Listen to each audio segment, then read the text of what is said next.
नमस्कार, जनता टीवी देख रहे हैं आप और आपके साथ मैं हूं रितेश कुमार गौतम। और चलिए शुरुआत करते हैं। यूपीएससी में होनहारों ने कमाल कर दिया है। सिविल सर्विस में कुल 721 कैंडिडेट्स का सिलेक्शन हुआ। अब आने वाले दिनों में ये लोग देश को चलाएंगे। आज हम यूपीएससी की टॉपर अंकिता पवार से बातचीत करेंगे और उनकी सफलता की कहानी जानेंगे। लेकिन उससे पहले हमारी सहयोगी कविता सैनी ने अंकिता पवार से बातचीत की। क्या कुछ कहा उन्होंने, आइए चले आपको दिखाते हैं। घंटों घंटों तक पढ़ाई करना, दुनिया से अलग रहकर अपनी दुनिया जीना, जिसके चलते अपने लक्ष्य प्राप्ति करना। और इसी तरीके से जो यूपीएससी का रिजल्ट आया है उसमें ना सिर्फ टॉपर्स खुश हैं बल्कि उनके पारिवारिक सदस्य भी खुशी जो है वो मना रहे हैं। तो इस समय हमारे साथ मौजूद है 321वां रैंक हासिल करने वाली अंकिता। अंकिता, सबसे पहले आपसे ये जानना चाहेंगे कि 321वां रैंक आपने हासिल करा है, सबसे पहले तो उसके लिए बधाई। Thank you, thanks a lot. Ankita, काफी संघर्ष रहता है, अक्सर संघर्ष के पीछे का जो पर्दा है वो पर्दे में ही रह जाता है। तो सबसे पहले हम आपके संघर्ष की कहानी को जानना चाहेंगे। हाँ जी, definitely it requires a lot of sacrifice and sacrifice चाहिए होता है। तो मैंने जैसे 2019 में मैं जॉब कर रही थी ओरेकल में, तो मैंने पहले जॉब छोड़ी। मैंने जो पहला अटेम्प्ट दिया था I could not clear it, तो फिर मैंने जॉब छोड़ी एंड उसके बाद फिर मैंने 2 साल पूरी तैयारी की है। Now that I have got 321 rank. So Ankita, ये क्या फर्स्ट अटेम्प्ट था या फिर उससे पहले भी दिया था? ये मेरा सेकंड अटेम्प्ट था। मैंने फर्स्ट अटेम्प्ट 2019 में दिया था जॉब के साथ। तो किन कमियों को जो है वो देखा गया जो दूसरे अटेम्प्ट में कवर अप करने की कोशिश की? फर्स्ट अटेम्प्ट में मेरा प्रीलिम्स नहीं हुआ था, तो डेफिनेटली प्रीलिम्स पे काम किया। बहुत सारे मॉक टेस्ट सॉल्व किए एंड सिलेबस वगैरह पूरे अच्छे से रिवाइज किया। तो ये स्ट्रैटेजी थोड़ी चेंज की थी। तो अक्सर देखा जाता है जिस तरीके से कोरोना काल भी आया, कोरोना काल में बहुत सारी मुश्किलों का सामना करना पड़ा, हर वर्ग को जो है इससे जूझना पड़ा। तो जो स्टूडेंट्स तैयारी कर रहे थे उनके लिए भी काफ़ी मुश्किलें आई क्योंकि कोचिंग सेंटर भी एक तरीके से बंद हो गए थे। तो आपको किस तरीके की जो प्रॉब्लम्स हैं उस दौरान फेस करनी पड़ी? डेफिनेटली कोविड भी एक सॉर्ट ऑफ ऑब्स्टैकल ही था। जैसे कि प्रीलिम्स पहले जून में होना था बट फिर वो शिफ्ट हो गया था अक्टूबर में, तो एक तो डिले की वजह से थोड़ा स्ट्रेस बढ़ गया था। ऊपर से रिस्ट्रिक्शंस बहुत ज़्यादा थी। जैसे शाम में बाहर मैं जाती हूँ यूजुअली, तो वो सब बंद हो गया था, तो एकदम से बहुत चेंज आ गया था। But still my family they supported me and क्योंकि मैं सेल्फ स्टडी कर रही थी तो कोचिंग वाला इतना इफेक्ट नहीं हुआ था। बट या my family definitely supported me during that time. Schedule भी बदला, तो किस तरीके से जो वो है अपना स्केड्यूल तैयार किया गया? तो एक तो जो प्रीलिम्स शिफ्ट हुआ था, तो एक बार तो मेंस की तैयारी की थी दोबारा से, जो ऑप्शनल वगैरह है वो प्रिपेयर किया फिर से, और प्रीलिम्स के लिए भी और ज़्यादा टेस्ट दिए। तो ठीक है, it was a blessing in disguise, तो बढ़िया था। हाँ, बाकी यही है, फिर प्रीलिम्स के लिए फिर से और टेस्ट ज़्यादा लिखने का टाइम मिल गया था। तो फैमिली में पहले भी कभी किसी ने कहा कि you are the first one? I am the first one. तो किस तरीके से औरों को मोटिवेशन जो है फैमिली में मिली और किस तरीके से रिश्तेदारों के भी रिस्पांस सुनने को मिले? सब बहुत खुश हैं, मतलब ताऊ जी एंड नाना जी सब सब बहुत हैप्पी हैं। तो बाकी हाँ, मतलब सब रिलेटिव्स वगैरह भी बोल रहे हैं कि अब बच्चों को यही एग्जाम्पल देंगे। तो या it is a sort of example setting. या जैसे कि अंकिता आपने बताया कि सभी ये बोल रहे हैं कि औरों को भी यही जो है एग्जाम्पल दी जाएंगी। अक्सर देखा जाता है कि लड़कियां अगर कुछ करती हैं तो उनके माँ बाप को ये बोला जाता है कि इसको ये क्यों करवा रहे हो, है ना, इसको रहने दो, छोड़ो मत, पढ़ाई करवाओ, शादी करवा दो। तो इस तरीके का भी क्या सुनने को मिला था? एक्चुअली मेरी फैमिली आई वुड से बहुत प्रोग्रेसिव है, तो ये सब नहीं फेस करना पड़ा था। And they were always very supportive. जब मैंने बोला कि मेरे को जॉब छोड़नी है और प्रिपेयर करना है, they were like okay go ahead, अगर तुमने डिसाइड किया है तो कर लो। तो they were always very caring and supportive. Motivation कहाँ से मिली थी कि यूपीएससी का अब एग्जाम जो है वो देना है और क्लियर करके छोड़ना है? सेल्फ मोटिवेशन कहूँगी मैं तो मतलब ठान लिया था कि करना ही है, तो बस फिर जुट गई थी बिल्कुल। वो मोमेंट भी हम आपसे जानना चाहेंगे जब आप जिस तरीके से आपने बताया कि आप जॉब कर रहे थे, तो क्या जॉब की फ्रस्ट्रेशन थी कि भाई नहीं अब नहीं जॉब करनी, अब ये तैयारी करनी है?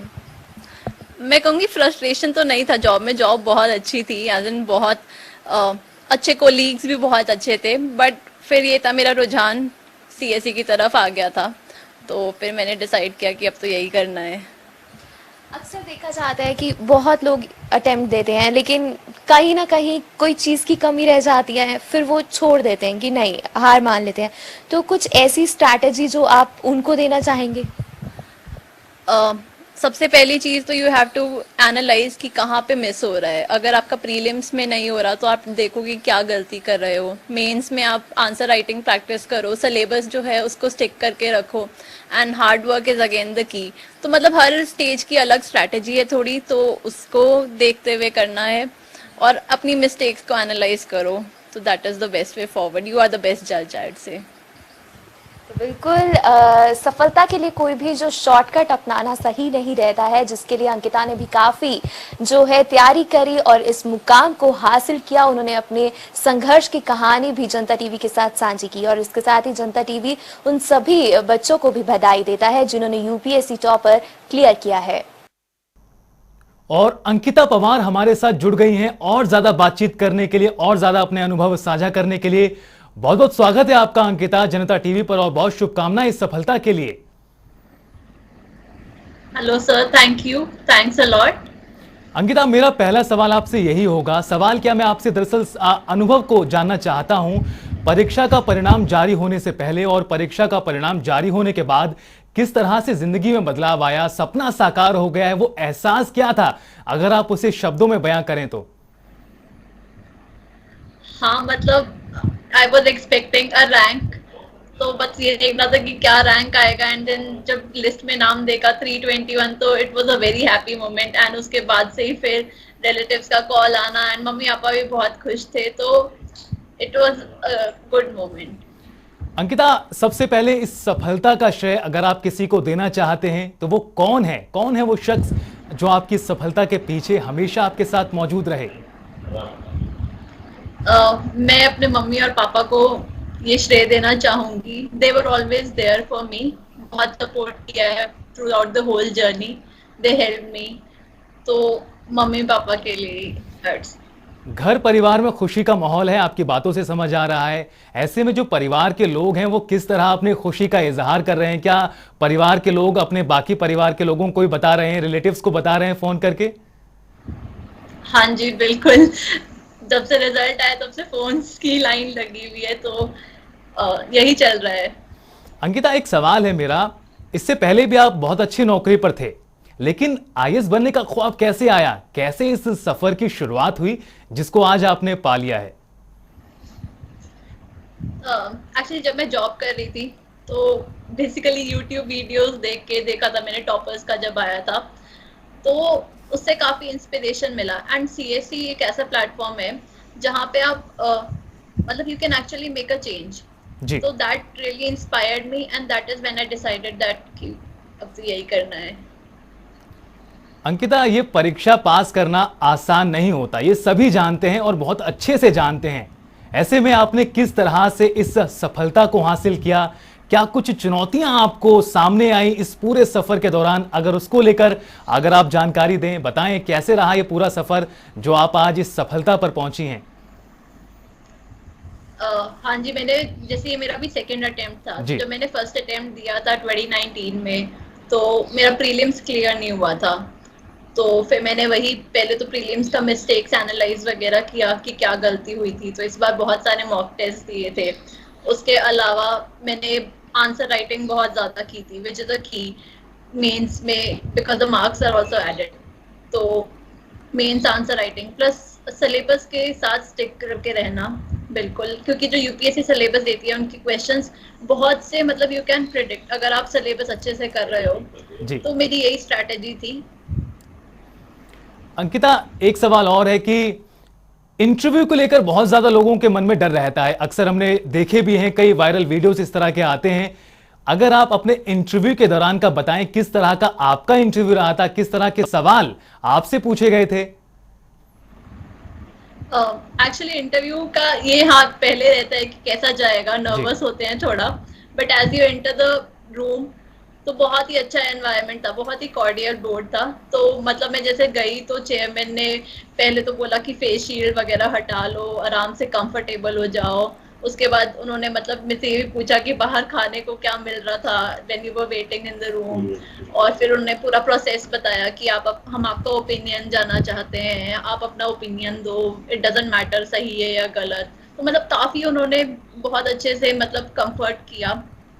फिर उसके बाद डैफ वगैरह मेरा जो था डिटेल्ड एप्लीकेशन फॉर्म वो रीड आउट किया, और फिर उसके बाद क्वेश्चन शुरू किए थे। तो मतलब it was a very cordial process, तो बिल्कुल स्ट्रेस बिल्डिंग नहीं था।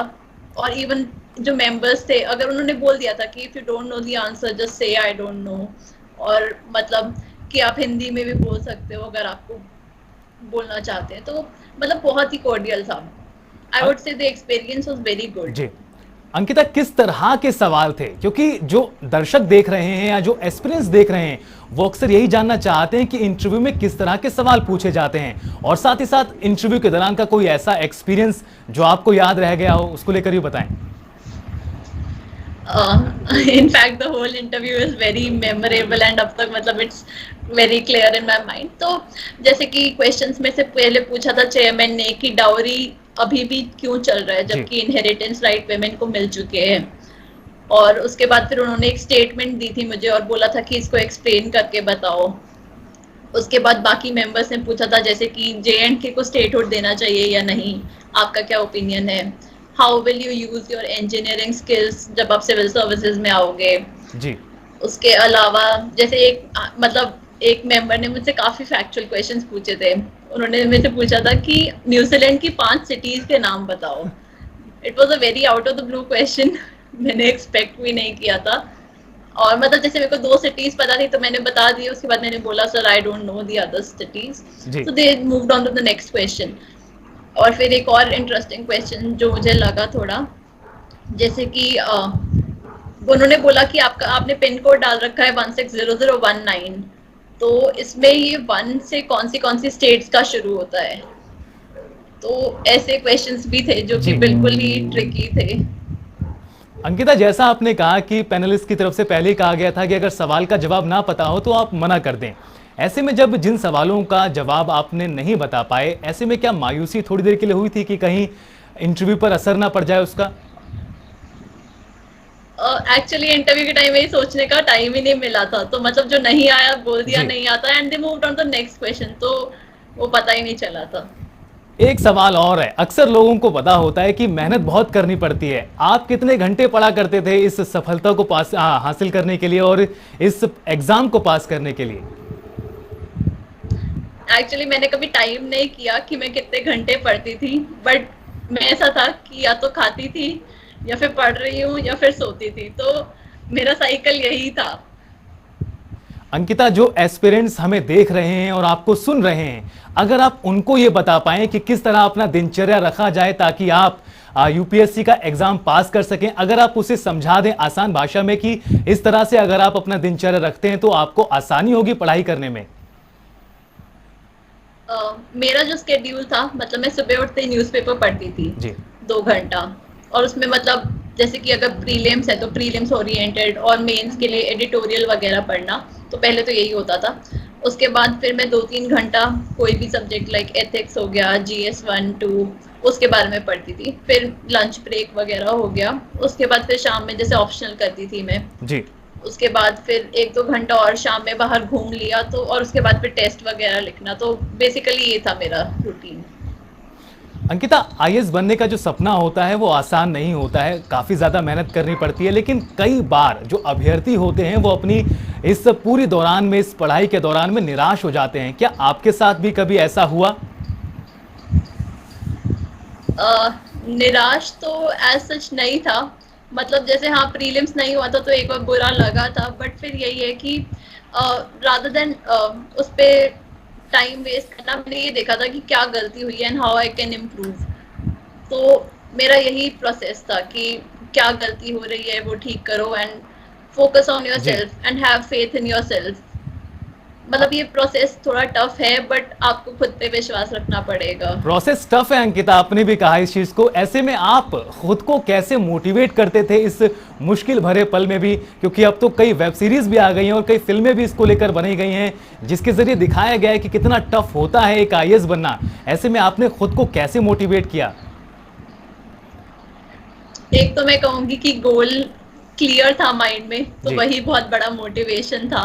और दूसरा एड से फैमिली सपोर्ट बहुत था, तो मतलब कभी फील ही नहीं हुआ। तो यही था motivation. Self motivation is I guess the biggest motivation. अगर अंकिता बात आने वाले वक्त की जाए तो आने वाले वक्त के लिए आप किस तरह तैयार हैं? क्योंकि जब आप एक अधिकारी बनेंगे तो आपको बहुत सारी मुसीबतों का सामना करना पड़ेगा, जो जमीनी हालात हैं उससे रूबरू होना पड़ेगा, कई तरह की चुनौतियां भी सामने आएंगी। इसको लेकर आप किस तरह से तैयार हैं? एक्चुअली प्रिपेयर करने से पहले ही पता होता है what you are signing up जी। फॉर। तो बिल्कुल पता है कि हाँ, आपको पूरे time you have to solve problems, and that is what I am interested in, and that is what has in fact, मतलब यही पार्ट मेरे को थोड़ा अच्छा लगा था कि ये ऐसी जॉब है जहाँ पे आपको बहुत सारे चैलेंजेस मिलेंगे and you have to keep on solving them. तो मतलब तैयार तो है ही, और ये आपको पहले से पता होना चाहिए कि आप किस चीज के लिए जा रहे हैं। अंकिता, क्योंकि अब आपने जो है यूपीएससी का एग्जाम पास कर लिया है, अब आप ट्रेनिंग के लिए जाएंगे, इसको लेकर किस तरह और कितना एक्साइटेड हैं आप? ट्रेनिंग का तो बहुत ही एक्साइटेड हूँ मैं, मतलब लबासना मसूरी में जाने के लिए। I have seen a lot of videos YouTube में। तो बस अब देखते हैं, एक बार थोड़ा सर्विस एलोकेशन वगैरह आ जाए, उसके बाद पैकिंग शुरू करेंगे। अंकिता, एक आखिरी सवाल और, आपने इस कामयाबी को हासिल कर लिया है, जो दूसरे बाकी अभ्यर्थी हैं, जो एस्पिरेंट्स हैं, उनके लिए क्या कुछ मैसेज देना चाहेंगी? किस तरह से उन्हें मोटिवेट करना चाहेंगी अपनी सफलता की कहानी से? पहली चीज तो मैं यही बोलूंगी कि हार्ड वर्क तो बहुत जरूरी है इस एग्जाम को क्रैक करने के लिए। Hard work is very important. और दूसरी चीज कि सिलेबस से स्टिक करना बहुत जरूरी है। जो यूपीएससी सिलेबस देता है, you have to adhere to it, और वो उससे मतलब आप मेंस आराम से कर पाएंगे। और तीसरी चीज कि ये एग्जाम का मतलब आपको प्रिपेयर रहना पड़ेगा। You have to be self motivated all the time. तो ठीक है, there are times when you face failures and all, but you have to rise above it. बहुत बहुत शुक्रिया अंकिता, जनता टीवी से बात करने के लिए, और बहुत बहुत शुभकामनाएं आपकी आने वाली जिंदगी के लिए।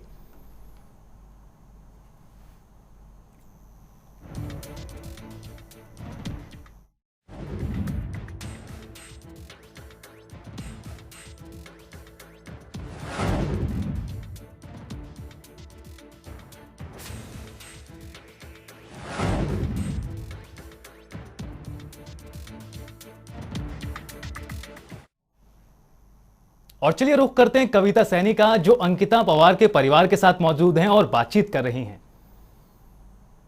पेरेंट्स भी हमारे साथ मौजूद हैं, उनसे भी जानना चाहेंगे कि किस तरीके का उनको लगा और कितनी उनका साथ जो है उनके अंकिता के साथ रहा है। सबसे पहले सर आपसे जानना चाहेंगे, कैसा वो पल था जब पता चला कि अंकिता का जो है यूपीएससी क्लियर हो गया? मैडम, जिस टाइम हमें पता चला तो हमारा खुशी का कोई ठिकाना नहीं रहा। हमने सभी को उसी टाइम टेलीफोन करने स्टार्ट कर दिए, सभी को मैसेज दिए। तो ताऊ जी हैं अंकिता के, और जो परिवार के सदस्य हैं, दोस्त हैं, सभी के मैसेज आए तो बड़ी खुशी हुई। बहुत ही खुशी का एहसास हुआ हमें। और अंकिता ने जो हमने सपना देखा था वो सपना पूरा किया है, तो इसकी सफलता से हम बहुत खुश हैं। अंकिता की हार्ड वर्किंग की कुछ संघर्ष के पल आपसे भी जानना चाहेंगे कि किस तरीके से सारा दिन जो है वो किताबी दुनिया में ही रहती थी? ऐसा है मैडम, अंकिता शुरू से ही by birth she is very intelligent. From the schooling, from the first class, हमेशा ये फर्स्ट क्लास आई है। 10th क्लास तक इसने KBDAV स्कूल से 10th क्लास पास आउट की। थ्रू आउट फर्स्ट डिवीज़न इसकी और फर्स्ट पोजीशन में रही है। उसके बाद इसने 11th 12th हमने गवर्नमेंट मॉडल स्कूल सेक्टर 19 में इसका एडमिशन किया, तो वहाँ भी इसकी आउटस्टैंडिंग परफॉर्मेंस रही है। And she is the topper of Chandigarh. 2013 में इसने टॉप किया पूरे चंडीगढ़ में। तो उसके बाद मुझे एहसास हुआ कि एक चंडीगढ़ जिसमें एक ब्यूरोक्रेट्स भी हैं, बिजनेसमैन भी हैं, इतना बड़ा सिटी है, और उसमें जब अंकिता ने टॉप किया CBCM, तो बहुत ही टैलेंटेड लड़की है। वैसे थी, पता है हमें उसका, लेकिन एक नेशनल लेवल पर जब हमें ये पता लगा तो हमारा खुशी का ठिकाना नहीं। हमें पूरा इसका टैलेंट के ऊपर विश्वास हुआ, बढ़ा हमारा विश्वास। अंकिता की मदर भी हमारे साथ है, इनसे भी बात करेंगे। हम आपसे भी वो सबसे पहले तो पल जानना चाहेंगे जब पता चला कि अंकिता का 321 रैंक जो है वो आया, और मुझे बहुत ज्यादा खुशी हुई जी बहुत ही ज्यादा। हाँ, जो सोचा था सपना कि बच्चा आईएएस में आए, मतलब उसका रिजल्ट पास हुए बच्चा, तो उसका बहुत अच्छा रिजल्ट रहा। बचपन से ही अंकिता को क्या आपकी तरफ से थोड़ी सी कहा जा रहा था कि यूपीएससी की तैयारी करो, या फिर नहीं, बचपन से कुछ नहीं कहा गया ऐसा। वो टैलेंटेड थी शुरू से ही, और किसी भी काम में उसका एक नंबर भी कहीं कम हो जाए तो उसको बहुत अच्छा नहीं लगता था, उसको बहुत बुरा लगता था। और भी काफी लड़कियां हैं, कईयों को पैसों की वजह से रह जाती हैं, कईयों को फैमिली का सपोर्ट नहीं मिलता, काफी कारण है, लेकिन जो आगे नहीं बढ़ पाती, तो उन लड़कियों को क्या एक मैसेज देना चाहेंगे आप? उन लड़कियों को, पेरेंट्स को थोड़ा, बच्चों को, लड़कियों को खासकर सपोर्ट करना चाहिए, उनकी हेल्प करनी चाहिए, और जो इंटेलिजेंट है उनका पेरेंट्स हेल्प करेंगे तो आगे लाइफ में काफ़ी बढ़ेंगे। हाँ जी। तो अंकिता के ब्रदर है, उनसे भी जान लेते हैं ये खुशी का पल। अभिनव, आपसे भी जानना चाहेंगे कैसा था वो पल जब पता चला कि जो अंकिता है उसने यूपीएससी क्लियर किया?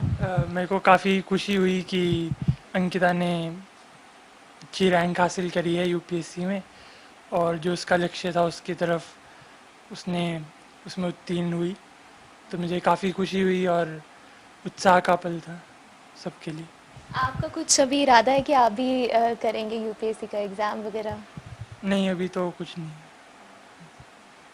ये थे हमारे साथ अंकिता के पूरा परिवार, जहां पे खुशी की लहर देखने को मिल रही है। जश्न का माहौल ना सिर्फ टॉपर्स के बीच में है, बल्कि पारिवारिक सदस्यों में भी है। काफी इनके पारिवारिक सदस्यों को उनको फोन कॉल्स आ रहे हैं और उनको बधाई दी जा रही है। और इसके साथ ही अंकिता ने अपने संघर्ष की कहानी भी हमारे साथ बयान की। चंडीगढ़ से कैमरा पर्सन विजेंद्र के साथ कविता सैनी, जनता टीवी। तो सफलता की कहानी आपने यूपीएससी टॉपर्स की जुबानी खुद सुनी, और सुना कि किस तरह से कितनी मेहनत करनी पड़ती है इस मुकाम को हासिल करने के लिए।